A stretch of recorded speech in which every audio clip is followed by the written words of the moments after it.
ഇന്ന് തന്നെ സബ്സ്ക്രൈബ് ചെയ്യൂ, നിങ്ങളുടെ പ്രിയപ്പെട്ട ഷോസ് കാണൂ. അവര് പോയിട്ടൊന്നും വിളിച്ചില്ലല്ലോ ദേവ. നമുക്ക് അങ്ങോട്ടൊന്ന് വിളിച്ചു നോക്കിയാലോ?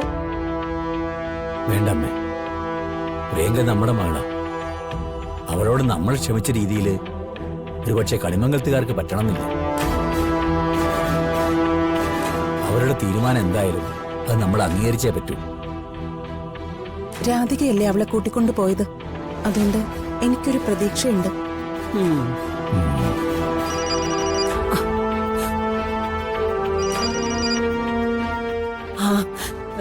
പ്രിയങ്ക മോള. ഹലോ, എന്തായി മോളെ? ഇവിടെ വന്നപ്പോ എല്ലാരും എനിക്കെതിരായിരുന്നു മുത്തശ്ശി. പക്ഷേ ചേച്ചി എല്ലാരോടും നന്നായിട്ട് സംസാരിച്ചതുകൊണ്ട് എന്നെ ഇവിടെ നിർത്താൻ തീരുമാനിച്ചു. അതവള് സംസാരിച്ചതുകൊണ്ടൊന്നും അല്ല, നിന്നെ അവർക്ക് ഇഷ്ടമുള്ളത് കൊണ്ടായിരിക്കും. അല്ല മുത്തശ്ശി, അങ്ങനെ പറയരുത്. ചേച്ചി ഇല്ലായിരുന്നെങ്കിൽ എല്ലാവരും കൂടി എന്നെ ആട്ടിപ്പായിച്ചേനെ. അതെ മുത്തശ്ശി, ഫോണൊന്ന് അച്ഛനും കൊടുത്തേ. സ്പീക്കറിലിടാം. മോളെ, അച്ഛനും അമ്മയും മുത്തശ്ശി എല്ലാരും കേൾക്കുന്നുണ്ട്. മോള് പറഞ്ഞോ. അച്ഛാ, ഞാൻ ചെയ്തു പോയ തെറ്റിന്റെ ആഴം എത്രയാണെന്ന് എനിക്കിപ്പോഴാ മനസ്സിലായത്. ചേച്ചിക്ക് എന്നോടുള്ള സ്നേഹം ഇപ്പോഴാണ് ഞാൻ തിരിച്ചറിഞ്ഞത്. ചേച്ചി എല്ലാരോടും സംസാരിച്ചു, എല്ലാവരുടെ പിണക്കവും മാറ്റി.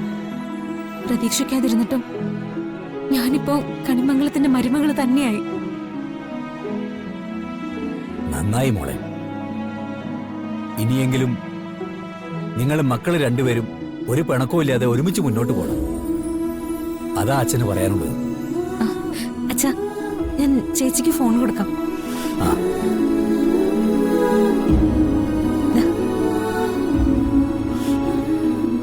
അച്ഛാ, കൈകൂപ്പി നന്ദി പറയേണ്ടത് നിന്നോടാ. എന്തിന് അച്ഛനൊന്ന് വെറുതെ ഇരുന്ന്? ഇവളെന്റെ അനിയത്തിയല്ലേ. ഇവളുടെ കാര്യം നോക്കാൻ പറ്റിയില്ലെങ്കിൽ പിന്നെ അച്ഛനമ്മ എന്നെ വളർത്തിയതിന്റെ അർത്ഥം എന്താ? മോളെ, അമ്മേ, ഇനി പേടിക്കൊന്നും വേണ്ട. ഇവളിപ്പോ നല്ല കുട്ടിയാ. ഇനി മുതല് ഇവളെല്ലാവരെയും വാശിയോടെ സ്നേഹിക്കാൻ തുടങ്ങും. കുറച്ചു ദിവസം കഴിയുമ്പോ ഇവളെ കുറിച്ച് പരാതി പറഞ്ഞ് എല്ലാവരും അത് മാറ്റി പറയും. നോക്കിക്കോ. നീ അവളുടെ കൂടെ തന്നെ ഉണ്ടെങ്കിൽ അമ്മയ്ക്കത് വിശ്വാസ. മോളെ രാധികയെ, കുടുംബത്തിനോടുള്ള സ്നേഹവും കാരണവന്മാരോടുള്ള ബഹുമാനമൊക്കെയാണ് ഒരു പെൺകുട്ടിക്ക് നല്ല പേര് വാങ്ങിക്കൊടുക്കുന്നത്.